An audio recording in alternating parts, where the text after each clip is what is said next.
From 146 BC, you are standing in what was once the greatest trading city in the Mediterranean, watching as Roman soldiers systematically butcher every man, woman, and child they can find. This is Carthage, and what you are witnessing is not just military conquest. This is the systematic extermination of an entire civilization. But wait until you hear what happens next. Because what I just described was only the beginning of a reign of terror that would last for centuries. The same Roman Empire that gave us roads, aqueducts, and legal systems was simultaneously perfecting the art of systematic mass murder on a scale that would not be matched until the 20th century. You think you know Roman history? Do you think the empire that gave us gladiator movies and epic poems was somehow more civilized than other ancient powers? What I am about to reveal will completely shatter every romanticized notion you have about Roman civilization. Behind the marble columns and triumphant parades lies a legacy of systematic brutality so calculated, so deliberately cruel that it makes medieval warfare look merciful by comparison. Today we are exploring 8 of the worst war crimes committed by the Roman Empire. These are not isolated incidents or the actions of rogue commanders. These are systematic atrocities ordered by the highest levels of Roman government, celebrated in the streets of Rome, and recorded with pride by Roman historians for future generations to admire. Here is what will shock you most. Each of these atrocities was considered completely legal under Roman law. In fact, they were celebrated as evidence of Roman superiority and moral authority over the barbarian world. Subscribe and hit that like button if you are ready to uncover the dark truth about Roman civilization that your history textbooks desperately tried to hide. And let me know in the comments where you are watching from. Before we dive into these specific atrocities, you need to understand something that will disturb you. Roman warfare was not just about winning battles. It was about creating a machine of systematic terror so efficient, so psychologically devastating that entire populations would surrender rather than face what Rome was capable of unleashing. The Romans did not accidentally stumble into brutality. They weaponized terror itself, developing military doctrines that explicitly embraced the principle of odere dum metu ant. Let them hate as long as they fear. This was not just a motto. This was official state policy implemented through systematic terror campaigns designed to make resistance psychologically impossible. Think about this for a moment. Roman engineers, the same brilliant minds who built the Pantheon and Colosseum, spent equal time designing siege equipment specifically intended to maximize civilian suffering during military campaigns. They understood that prolonged sieges created conditions of starvation, disease, and desperation that would terrorize populations even after surrender.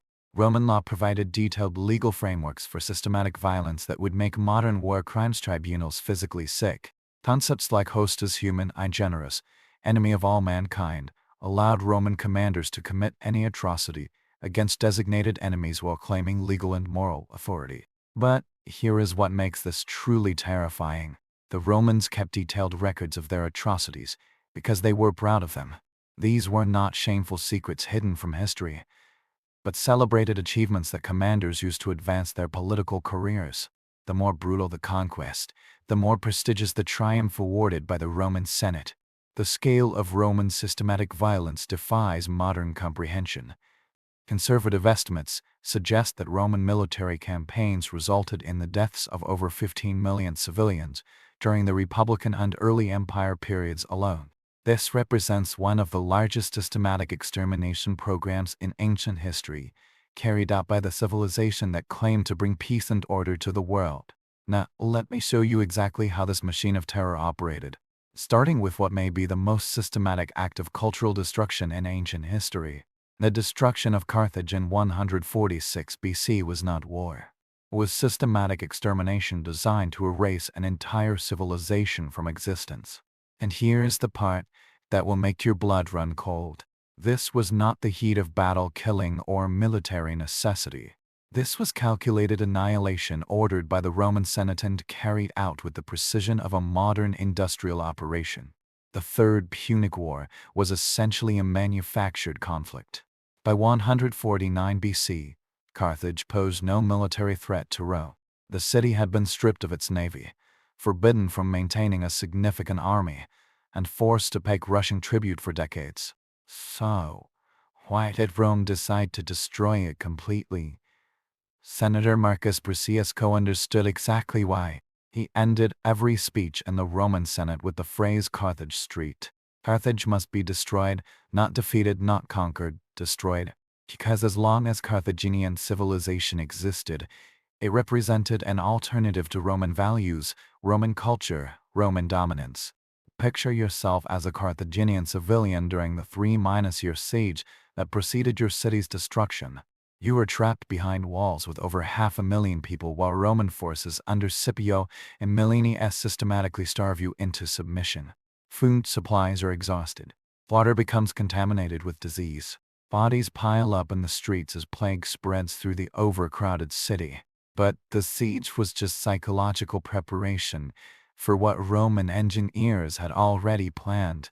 When Roman forces finally breached the walls in spring of 146 BC, they unleashed what can only be described as systematic industrial murder. Scipio had given explicit orders that no Carthaginian was to be spared except those specifically designated for slavery. Roman soldiers moved through Carthage street by street, house by house, systematically executing every person they encountered. The historian Polybius, who witnessed the destruction firsthand, described Roman legionnaires dragging families from their homes and butchering them in the streets. Children were killed in front of their parents. The elderly were beaten to death with clubs.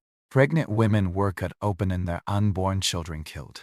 This was not random violence driven by battlefield fury. This was organized extermination, carried out with military precision. The systematic nature of this massacre is revealed in Roman military records that treat human beings as inventory to be eliminated. Scipio's engineers had divided the city into sectors with specific legions assigned to clear each area of inhabitants. Roman quartermasters calculated body disposal logistics with the same efficiency they used for managing military supplies. The killing continued for 6 days and nights without pause. Roman sources described streets flowing with blood and the stench of decomposing bodies becoming so overwhelming that soldiers had to cover their faces with cloth. The estimated death toll exceeded 400,000 men, women, and children systematically butchered by Roman forces. But here is what reveals the true systematic nature of Roman brutality. Scipio was not finished with Carthage. After the massacre, Roman forces spent 11 additional days systematically destroying every building in the city. This was not random destruction, but calculated obliteration designed to ensure that no trace of Carthaginian civilization would survive. Roman engineers used specialized demolition techniques to destroy buildings with mathematical precision. Libraries containing centuries of Carthaginian literature were burned. Temples were worn down stone by stone. Art treasures were either looted for transport to Rome or smashed beyond recognition. The systematic destruction was so complete that archaeologists today struggle to locate traces of the original Carthaginian city. The approximately 50,000 Carthaginians who survived the initial massacre faced a fate that was arguably worse than death. They were immediately enslaved and sold throughout the Mediterranean. But this was not ordinary slavery. Roman law specifically designated these survivors as deicii, people without any legal rights who could be killed by their masters without legal consequence. According to the historian Ion, Roman forces then performed a ritual cursing of the site where Carthage had stood. While the famous story of salting the earth is likely mythical, Roman religious authorities did perform ceremonies designed to ensure that the location would remain barren and uninhabitable. This was spiritual as well as physical destruction. But wait, the story gets even more disturbing when you realize what this systematic destruction accomplished. In the exact same year that Carthage burned, Roman forces under Lucius Mummius carried out an equally systematic destruction of Corinth, one of the greatest cities in Greece. This dual obliteration in 146 BC was not coincidence. Was coordinated, systematic destruction designed to send an unmistakable message that Roman power was absolute and resistance would result in total annihilation. But here's what makes the destruction of Corinth even more chilling than Carthage. The Romans had learned from their earlier massacre and refined their techniques of systematic cultural destruction to achieve maximum psychological impact with clinical efficiency. Corinth was not just any Greek city. It was the leader of the Aeaean League, the last significant resistance to Roman domination of Greece. The city controlled crucial trade routes between the Aegean and Ionian seas, making it one of the wealthiest and most culturally sophisticated cities in the Mediterranean. It represented everything that Greek civilization had achieved in art, philosophy, and commerce. The Roman decision to destroy Corinth was not driven by military necessity, but by the calculated understanding that eliminating the cultural and economic center of Greek resistance would break the spirit of Greek independence forever. This was psychological warfare on a civilization scale. Picture yourself as a Corinthian citizen watching Roman legions approach your city walls. You know what happened to Carthage just months earlier. You understand that surrender will not save you because the Romans are not interested in conquest. They want extermination as an example to the world. When Roman forces breached Corinth's defenses, they implemented systematic massacre techniques that had been perfected at Carthage, but adapted for maximum cultural impact. Every adult male in the city was systematically executed regardless of whether they had participated in resistance. Roman military records describe this as clearing the city of potential future leaders who might inspire Greek resistance. The fate of Corinthian women and children reveals the sophisticated brutality of Roman systematic violence. Rather than simple execution, they were designated for slavery and sexual exploitation designed to destroy Greek cultural identity. Roman soldiers were given permission to claim any woman or child as personal property, leading to systematic rape and abuse that continued for weeks after the city's capture. The historian Paulanius provides horrific details of what happened to Corinthian families during the Roman occupation. Children were systematically separated from mothers and sold to different masters to prevent family bonds from surviving. Women were systematically abused by multiple soldiers before being shipped to slave markets throughout the Roman Empire, where their Greek identity would be deliberately erased. But the destruction of Corinth's population was only the beginning of Roman systematic cultural warfare. Mamas ordered the complete obliteration of the city's cultural heritage, which represented centuries of Greek artistic and intellectual achievement. Roman forces systematically looted Corinth's art treasures with the efficiency of modern art thieves, shipping the most valuable pieces to Rome while destroying works too large or fragile to transport. The historian Pliny the Elder describes Roman soldiers using priceless Greek paintings as game boards and breaking ancient sculptures for entertainment. The destruction of Corinth's libraries was particularly systematic and devastating. Greek manuscripts containing works of philosophy, mathematics, and literature that had taken centuries to accumulate were burned in massive bonfires that burned for days. This represented the deliberate destruction of intellectual heritage designed to eliminate Greek cultural superiority. After looting everything of value, Roman engineers spent weeks systematically demolishing every building in Corinth using techniques that ensured the city could never be rebuilt as a center of Greek culture and resistance. This was not random destruction, but calculated obliteration designed to erase Greek civilization from the Mediterranean. The systematic nature of Corinth's destruction is revealed in Roman military records that describe the demolition as an engineering project with specific objectives and timelines. Buildings were collapsed in predetermined sequences to maximize destruction while minimizing danger to Roman forces. Roman religious authorities then performed ceremonies, declaring the site of Corinth to be cursed and uninhabitable. This spiritual dimension of destruction was designed to prevent future attempts to rebuild the city and restore Greek cultural independence. The psychological impact of Corinth's obliteration was immediate and profound. Other Greek cities that had considered joining the Aeaean League quickly submitted to Roman authority rather than face similar destruction. The systematical emanation of both Carthage and Corinth in the same year demonstrated that Roman power was absolute and resistance futile. But if you think the Romans were finished perfecting their techniques of systematic mass murder, you are wrong. Because what Julius Caesar did in Gaul makes Carthage and Corinth look like military exercises.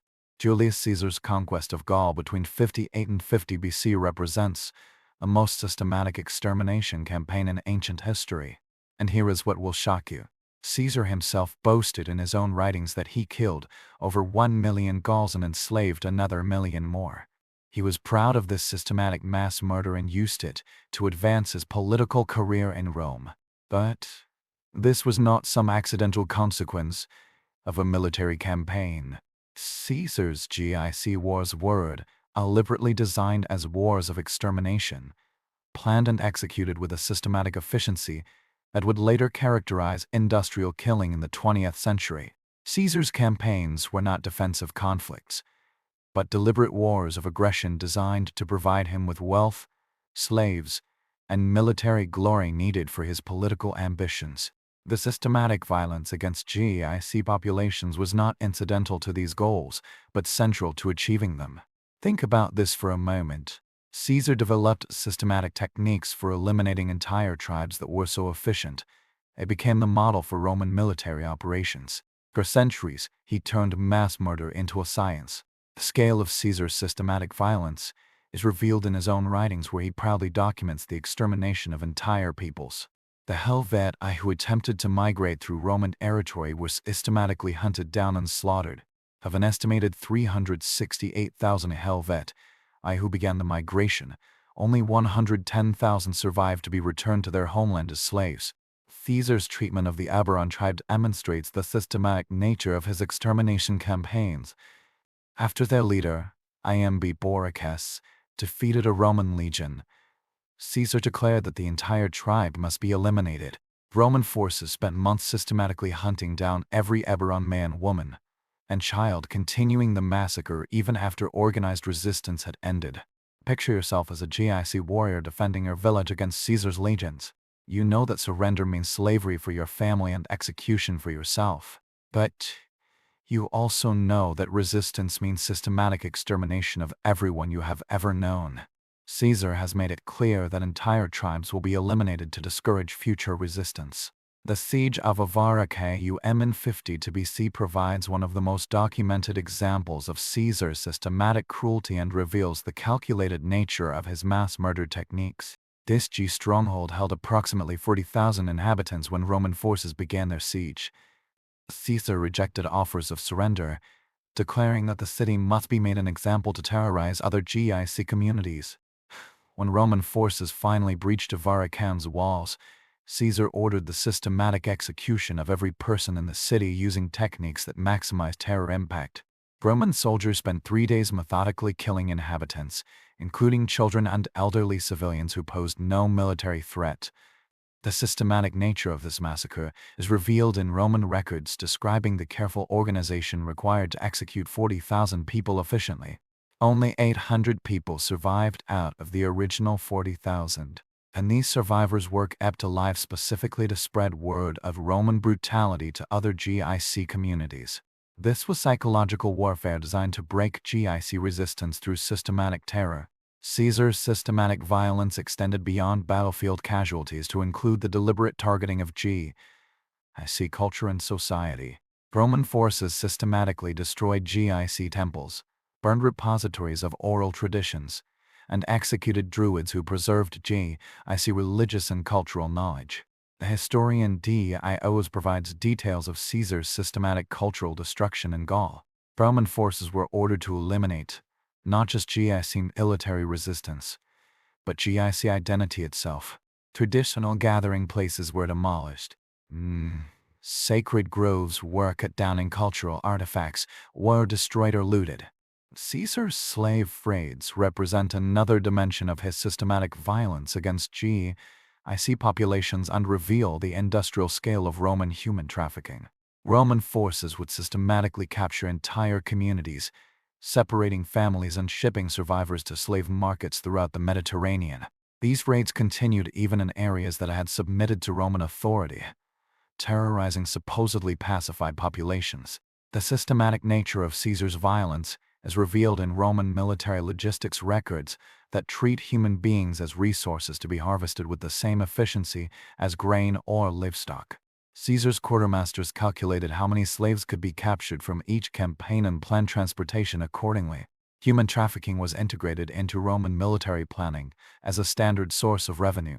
Caesar's treatment of prisoners of war violated even Roman standards of conduct and reveals his deliberate strategy of using systematic brutality for psychological warfare.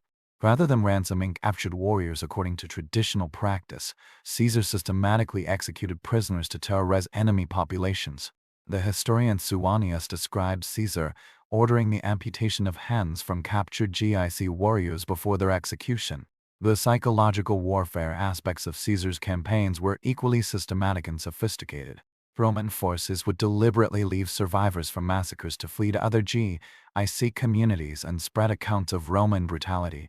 This created terror that often caused cities to surrender without resistance rather than face systematic extermination.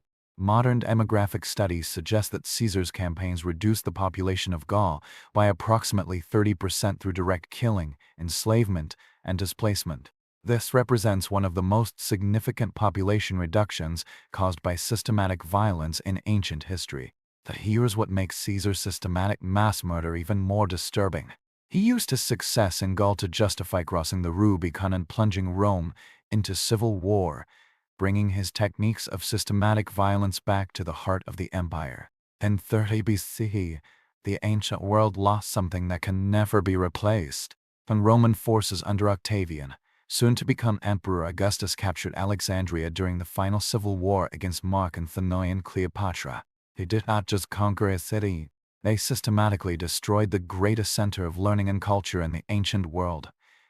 But here is what makes the sack of Alexandria particularly devastating. This was not just another military conquest. This was the deliberate destruction of human knowledge and cultural achievement accumulated over centuries, carried out by Romans who understood exactly what they were destroying. Alexandria was not merely the capital of Egypt. It was the intellectual capital of the ancient world, home to the greatest library ever assembled in the museum that attracted scholars from across the Mediterranean. For over 3 centuries, Alexandria had been the center of scientific research, mathematical discovery, and literary achievement. The Great Library of Alexandria contained an estimated 400,000 to 700,000 scrolls representing the accumulated knowledge of ancient civilization. Works by Archimedes, Euclid, Eratosthenes, and countless other scholars whose discoveries formed the foundation of human scientific knowledge were housed in this single institution. Picture yourself as a scholar in Alexandria, watching Roman legions approach the city. You understand that you are witnessing the end of an era. The greatest collection of human knowledge ever assembled is about to be systematically destroyed by soldiers who view learning as a threat to Roman authority. The siege of Alexandria was designed not just to capture the city, but to eliminate it as a center of intellectual resistance to Roman rule. Octavian understood that as long as Alexandria remained the intellectual capital of the Mediterranean, it would represent an alternative to Roman cultural dominance. When Roman forces breached Alexandria's defenses, they implemented systematic destruction that targeted not just military objectives, but the intellectual and cultural institutions that made Alexandria unique. This was cultural warfare designed to eliminate Egyptian intellectual independence. The systematic massacre of Alexandria's population was carried out with the same efficiency that Romans had perfected in Carthage, Corinth, and Gaul. Thousands of Alexandrians were systematically executed, including scholars, priests, and intellectuals who represented the continuity of Egyptian learning and culture. But the physical destruction of human life was only the beginning of Romans' systematic cultural destruction in Alexandria. Roman forces systematically targeted the institutions that made Alexandria the intellectual center of the ancient world. The Great Library was systematically looted and destroyed, with Roman soldiers burning scrolls for fuel and using priceless manuscripts as packing material for art treasures being shipped to Rome. Centuries of human intellectual achievement were eliminated in a matter of days by soldiers who could not read the text they were destroying. The systematic nature of this cultural destruction is revealed in Roman records describing the deliberate targeting of Alexandria's intellectual infrastructure. The museum was systematically demolished, its laboratories destroyed, and its scholars either killed or enslaved. This was not random destruction, but calculated elimination of Egyptian intellectual capacity. The destruction of Alexandria's observatories and scientific instruments represents one of the greatest losses of scientific knowledge in human history. Equipment used by ancient astronomers and mathematicians for precise calculations was systematically destroyed or looted, setting back human scientific understanding by centuries. Roman forces systematically destroyed Alexandria's medical schools and libraries, eliminating one of the ancient world's most advanced centers of medical knowledge. Techniques for surgery, pharmacy, and anatomical study that had been developed over centuries were lost when Roman soldiers burned the medical libraries. The systematic elimination of Alexandria's cultural institutions extended to its religious and philosophical schools. Roman forces deliberately targeted Egyptian temples and schools that preserved ancient wisdom traditions. Understanding that these institutions provided alternatives to Roman religious and philosophical authority, Mark Antony and Cleopatra's forced suicides represent the personal dimension of Roman systematic cultural destruction. The last pharaoh of Egypt and her Roman ally were not simply defeated, but were forced to eliminate themselves, symbolically ending the independence of Egyptian civilization. The transformation of Egypt into a Roman province involved systematic exploitation designed to strip the country of its wealth and cultural independence. Egyptian grain production was reorganized to feed Rome, while Egyptian cultural traditions were systematically suppressed or usurped for Roman purposes. The long-term impact of Alexandria's destruction on human intellectual development cannot be overstated. Scientific and mathematical knowledge that took centuries to accumulate was lost in a matter of days, setting back human progress in ways that influenced development for over a millennium. Modern historians recognize the sack of Alexandria as one of the greatest cultural disasters in human history. Professor Lucian Nocanor describes the destruction as systematic intellectual warfare designed to eliminate Egyptian cultural alternatives to Roman dominance. But if you think the destruction of Alexandria was the worst thing Romans did to a civilian population, wait until you hear about their response to rebellion in Britain. The Roman response to B.U.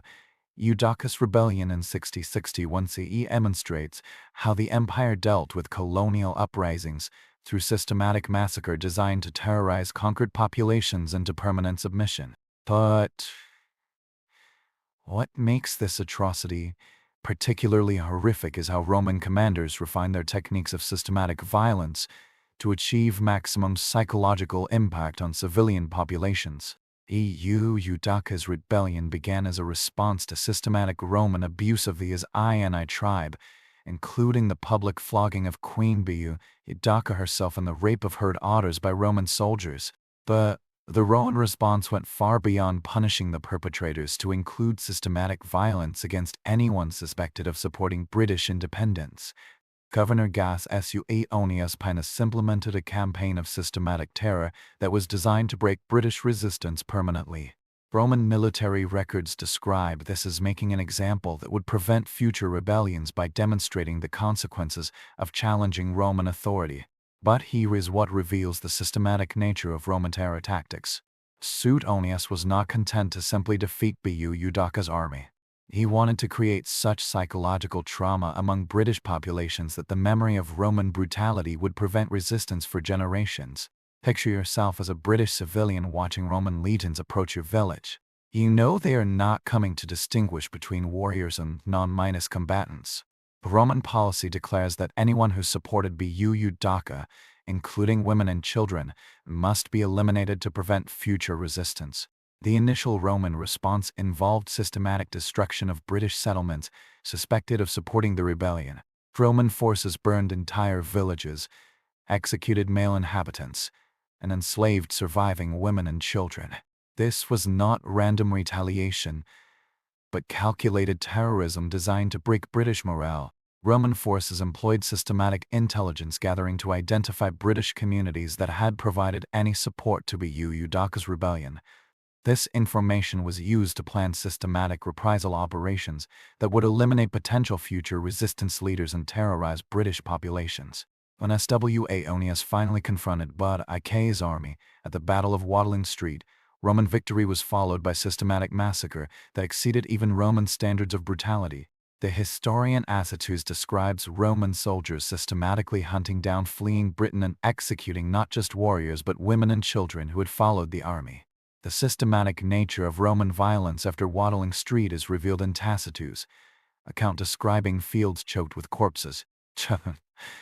Roman forces spent days systematically killing fleeing Britain, making no distinction between combatants and civilians. The estimated death toll exceeded 80,000 British men, women, and children. But the battlefield massacre was only the beginning of Roman systematic violence against British populations. Suetonius ordered systematic reprisal operations against any tribe suspected of supporting Udoka, even those that had not actively participated in the rebellion.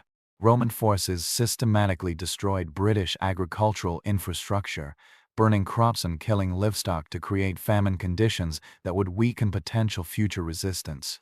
This deliberate creation of starvation conditions affected hundreds of thousands of British civilians who had no connection to the rebellion. The systematic nature of Roman cultural destruction during the suppression of Udoka's rebellion included targeting British religious sites and cultural institutions. Roman forces deliberately destroyed sacred groves, executed druids, and eliminated traditional British leadership to prevent cultural survival.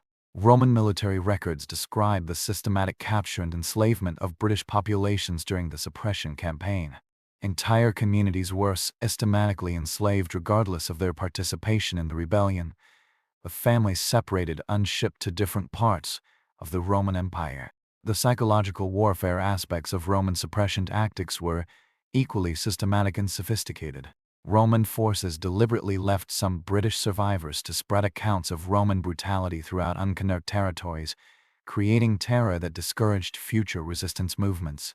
The scale of Roman systematic violence during the Udoka suppression campaign is estimated to have reduced the British population by approximately 15% through direct killing, enslavement, and famine.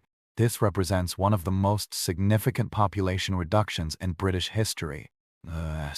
Suetonius' systematic terror campaign was so extreme that it drew criticism even from Roman authorities. The historian Tacitus notes that Suetonius was eventually recalled to Rome partly because his systematic violence was creating conditions that threatened long-term Roman control of Britain. Modern archaeological evidence reveals the extent of Roman systematic destruction during the Udoka suppression. Excavations show that numerous British settlements were systematically burned and abandoned during this period, with evidence of mass graves containing civilian victims. But Roman systematic violence in Britain was nothing compared to what Emperor Hadrian would later unleash in his campaign to eliminate resistance permanently. The Roman suppression of the Barca revolt from 132 to 136 CE. It represents the most systematic campaign of cultural and physical extermination in Roman history. Emperor Hadrian's response to resistance went beyond military conquest to attempt the complete elimination of identity and culture from an entire region. But here's what makes Hadrian's campaign particularly systematic and terrifying. This was not a response to military threat, but a deliberately planned program of extermination designed to solve what Romans considered a persistent problem through systematic elimination of populations and culture. The Barca revolt began as a response to Hadrian's decision to build a Roman colony on the ruins of ancient cities and construct temples to Roman gods on sacred sites. But Hadrian's suppression of the rebellion exceeded even Roman standards of systematic violence. Hadrian assigned his most experienced general Sextus Julius Caesar to command the suppression campaign with explicit orders to eliminate resistance permanently through systematic extermination of populations and culture. Roman military records describe this as the final solution to persistent resistance in the region. Picture yourself as a civilian hiding in the caves and tunnels throughout the region, while Roman forces systematically hunt down every person suspected of supporting the rebellion. You know that surrender means death because Roman policy declares that cultural identity itself is treason against the empire. Roman forces employed systematic siege tactics against strongholds that were designed to maximize civilian casualties rather than achieve quick military victory.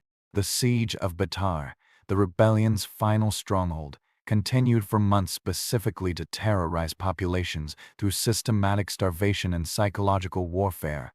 When Roman forces captured strongholds, they implemented systematic extermination policies that exceeded their treatment of other rebellious populations. The historian Dio Cassius records that Roman forces killed over 580,000 people during the suppression campaign, representing approximately half the population of the region. The systematic nature of Roman violence during the suppression is revealed in archaeological evidence from cave complexes where families sought refuge. Roman forces systematically sealed caves with civilians inside, creating mass graves that remained undisturbed until modern archaeological excavations. Roman forces systematically destroyed settlements throughout the region, implementing a scorched earth policy designed to make areas uninhabitable for surviving populations. Over 985 villages were systematically demolished with their populations either killed or enslaved.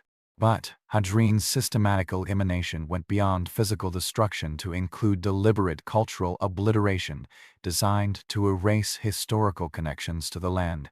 He renamed cities and regions, attempting to eliminate cultural memory and historical identity. Roman authorities systematically banned traditional religious practices throughout the empire, executing religious leaders who continued to teach traditional laws and destroying copies of religious texts.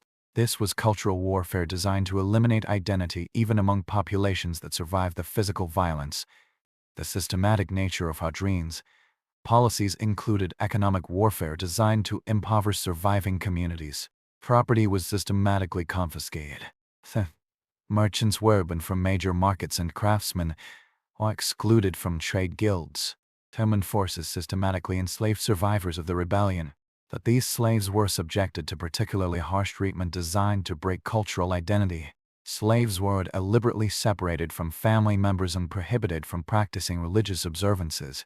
The scale of systematic violence during Hadrian's suppression campaign was so extreme that it depopulated much of the region. Archaeological evidence suggests that large areas remained uninhabited for decades after the suppression, indicating systematic demographic destruction. Hadrian's systematic elimination policies were so successful that they effectively ended political independence for nearly 18 centuries. The trauma of systematic physical and cultural destruction shaped identity and theology until the establishment of modern states. These modern historians recognize Hadrian's suppression as an early example of systematic ethnic cleansing. Professor Peter Schaefer describes Roman policies as deliberate attempts to eliminate identity through combined physical violence and cultural destruction. But if you think systematic extermination was the worst thing Romans did to conquered populations, you have not heard about their techniques of systematic torture and terror. Roman military discipline and punishment techniques represented some of the most systematic applications of terror in ancient warfare. But what makes Roman-era techniques particularly horrifying is how they were refined over centuries into precise instruments of psychological warfare designed to break human will through calculated brutality. The practices of mass crucifixion and decimation were not random acts of violence, but sophisticated techniques designed to maintain control through systematic brutality that terrorized both enemies and Roman soldiers. These were engineered systems of torture designed to maximize psychological impact. The aftermath of Spartacus' slave rebellion in 71 BC provides the most documented example of Roman systematic crucifixion and reveals the industrial scale of Roman torture techniques. After defeating the slave army, Marcus Licinius Crassus ordered the crucifixion of 6,000 captured rebels along the Aegean Way from Rome to Capua. Picture yourself traveling the Aegean Way in the weeks following Spartacus' defeat. For over 100 miles, you pass crucified slaves in various stages of death and decomposition. Some are still alive, crying out for water or mercy. Others have been dead for days, their bodies attracting carrying birds. This is systematic terrorism designed to ensure no slave ever considers rebellion again. Roman crucifixion was not designed for quick execution, but for maximum suffering and public display. The systematic nature of this torture technique reveals Roman understanding of how prolonged agony could be used as psychological warfare. Victims typically survived for days on crosses, dying slowly from exposure, thirst, and gradual asphyxiation. The 6,000 crucifixionists along the Aegean Way required systematic planning and organization that reveals the calculated nature of Roman terror. Roman engineers had to construct thousands of crosses, organize transportation of victims, and coordinate the simultaneous execution of massive numbers of people across over 100 miles. Roman military records describe crucifixion logistics in extraordinary detail, treating systematic torture as an engineering problem requiring careful planning and resource allocation. The ability to organize mass crucifixion became a mark of Roman administrative efficiency rather than a source of shame. The practice of decimation represents another systematic Roman terror technique designed to maintain military discipline through calculated brutality that created psychological trauma extending far beyond immediate victims.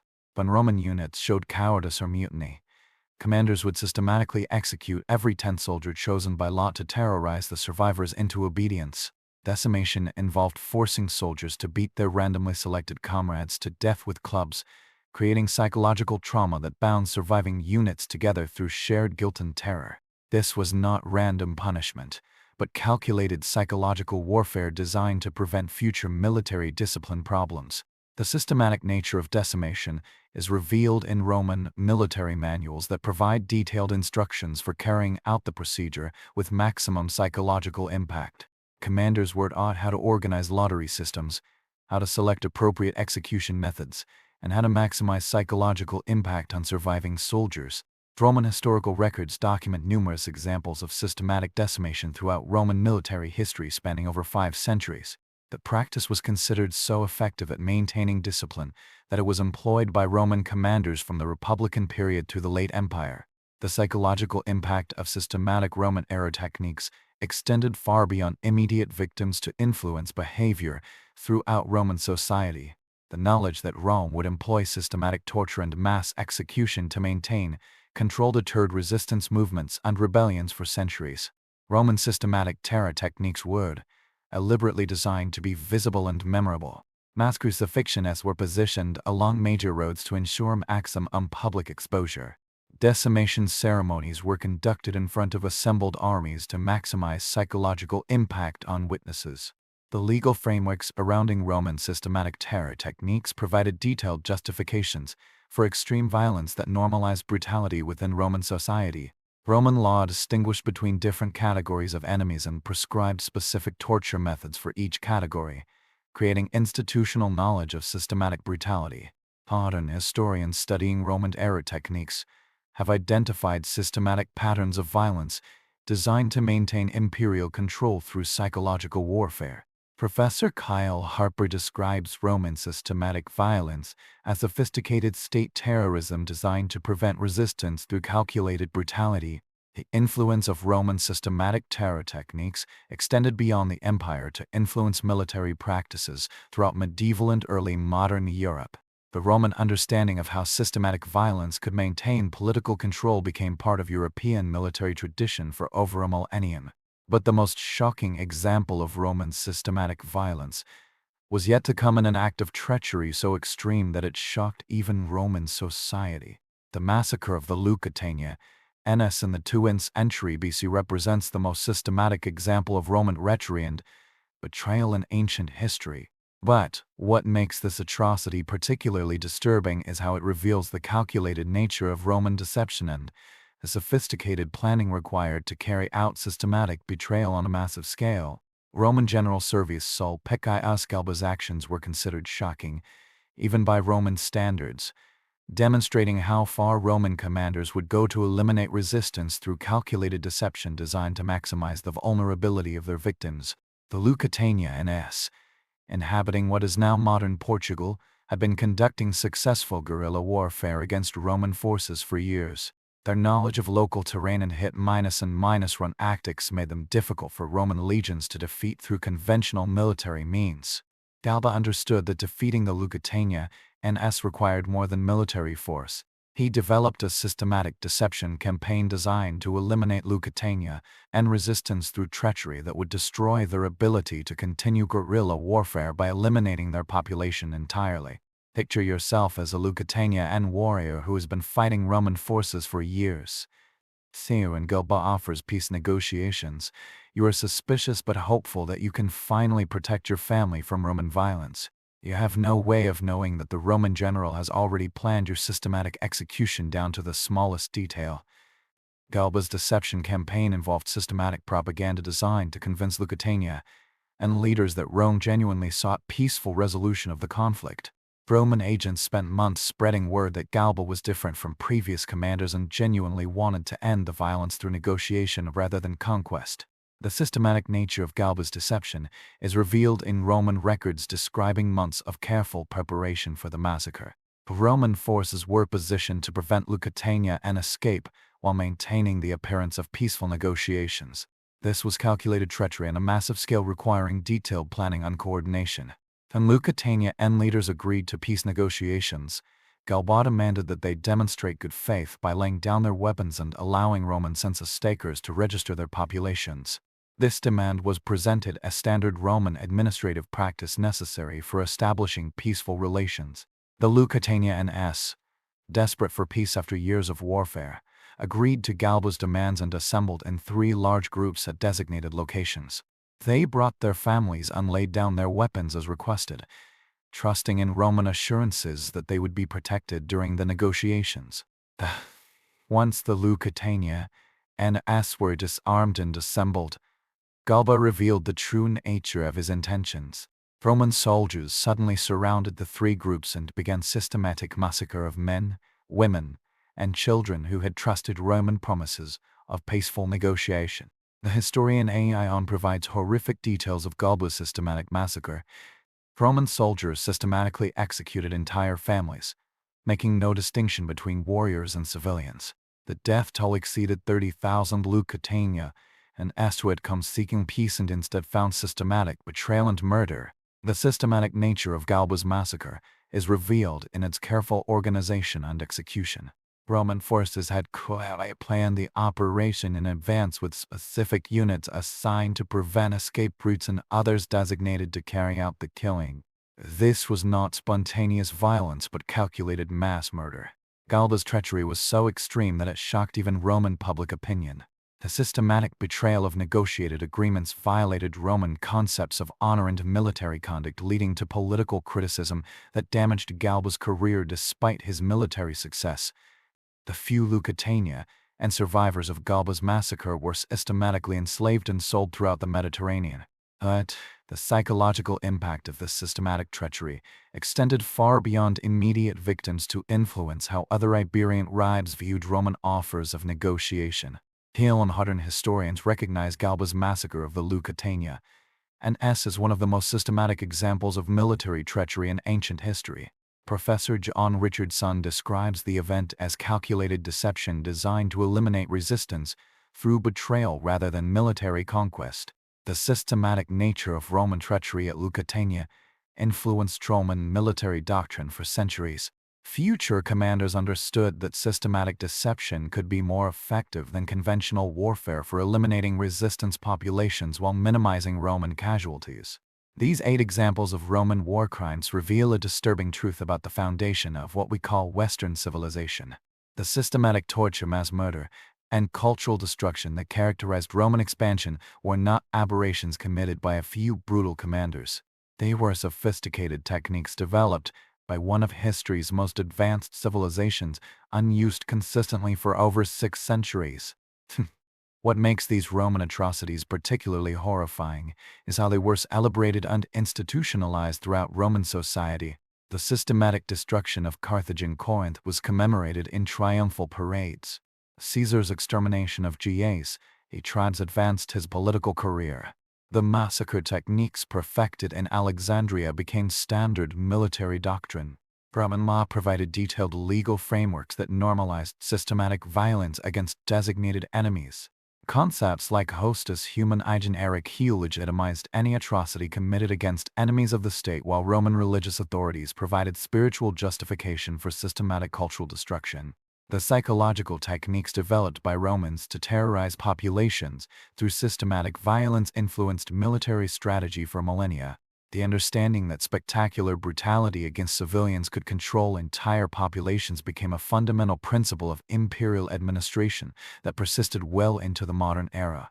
The scale of suffering created by Roman systematic violence defies comprehension. Conservative estimates suggest that the campaigns discussed in this video alone resulted in the systematic murder of over 8 million civilians. This represents one of the highest death tolls from systematic violence in ancient history.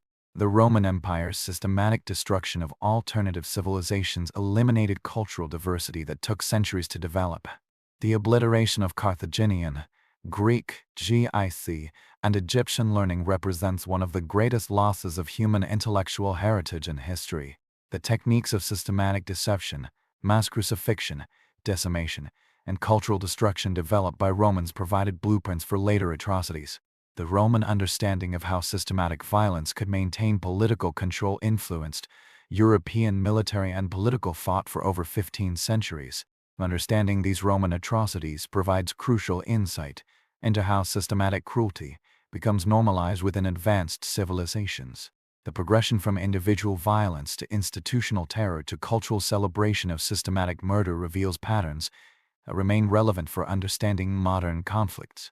The archaeological and historical evidence for these Roman war crimes also reveals how societies attempt to hide or justify their systematic cruelty. The romanticized versions of Roman history taught in schools deliberately obscure the systematic violence that characterized Roman expansion, creating sanitized myths that ignore historical reality. What is perhaps most disturbing about Roman systematic violence is how it was integrated into a civilization that simultaneously produced remarkable achievements in law, engineering, and administration. The same society that built the Pantheon and developed sophisticated legal codes was systematically exterminating entire populations and cultures. The Roman example demonstrates that technological and cultural sophistication do not prevent systematic cruelty, but can actually enable it by providing more efficient methods for organizing and carrying out mass violence. Roman engineering skills made possible systematic siege warfare that maximized civilian suffering. Roman administrative capabilities enabled the organization of systematic massacres, mass enslavement, and cultural destruction on scales that less sophisticated societies could not achieve. The systematic nature of Roman violence was made possible by Roman civilization, not in spite of it.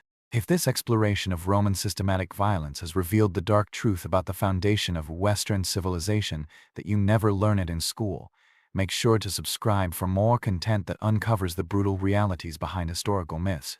Comment below letting me know which of these 8 Roman atrocities you found most shocking and what other dark chapters of ancient history you would like explored. These historical examples remind us that the capacity for systematic cruelty exists within all human societies, including the most advanced and sophisticated civilizations. The institutions, laws, and cultural values that prevent such atrocities require constant vigilance to maintain, because the Roman example shows how quickly systematic violence can become normalized and celebrated. The Roman Empire's legacy of systematic terror serves as a warning about what humans are capable of when power becomes unchecked and societies lose sight of basic human dignity in pursuit of domination and control. Understanding this history is essential for recognizing and preventing similar patterns of systematic violence in our own time.